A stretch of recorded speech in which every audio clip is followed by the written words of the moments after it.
Hello বন্ধুরা, আজকে তোমাদের জন্য নিয়ে এসেছি দারুণ মজার একটি গল্প, বিড়াল ডেলিভারি বয়। চলো শুরু করি। এক ব্যস্ত শহরে ছিল ছোট্ট খাবারের দোকান, মিষ্টি ডেলিভারি হাউস। সেখানে কাজ করত দুষ্টু আর বুদ্ধিমান বিড়াল, নাম তার মিঠু। মিঠুর গলায় ঝুলত ছোট্ট একটা ডেলিভারি বেল। বেলটা বাজলেই অর্ডার রেডি।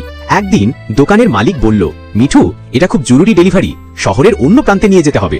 মিঠু লাল স্কুটিতে চেপে রওনা দিল। কিন্তু হঠাৎ প্রচন্ড বৃষ্টি, ভিজে রাস্তা, ঝাপসা আলো। তবুও মিঠু থামল না।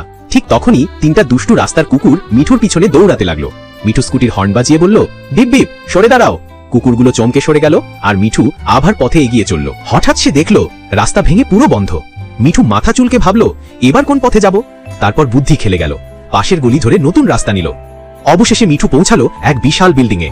মিঠু সিঁড়ি বেয়ে 12 তলা উঠে গেল, হাঁপাতে হাঁপাতে খাবারটা হাতে নিয়ে। 12 তলায় ছোট্ট টিটু অপেক্ষা করছিল। মিঠুকে দেখে সে খুশিতে লাফ দিয়ে বলল, মিঠু, তুমি তো সেরা ডেলিভারি বয়। মিঠু গর্বে তার বেলটা টিং টিং করে বাজালো। টিটু মিঠুকে দিল একটি সোনালী বোতাম, বলল, এটা জাদুর বোতাম, এটা চাপলেই যে কোনো পথে বাতাস তোমাকে সাহায্য করবে।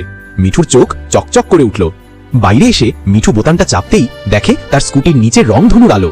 স্কুটি ধীরে ধীরে মাটি ছেড়ে উড়ে উঠল। মিঠু আকাশের ওপর দিয়ে উড়তে উড়তে ছুটে চলল। পুরো শহর নিচে ছোট ছোট হয়ে গেল।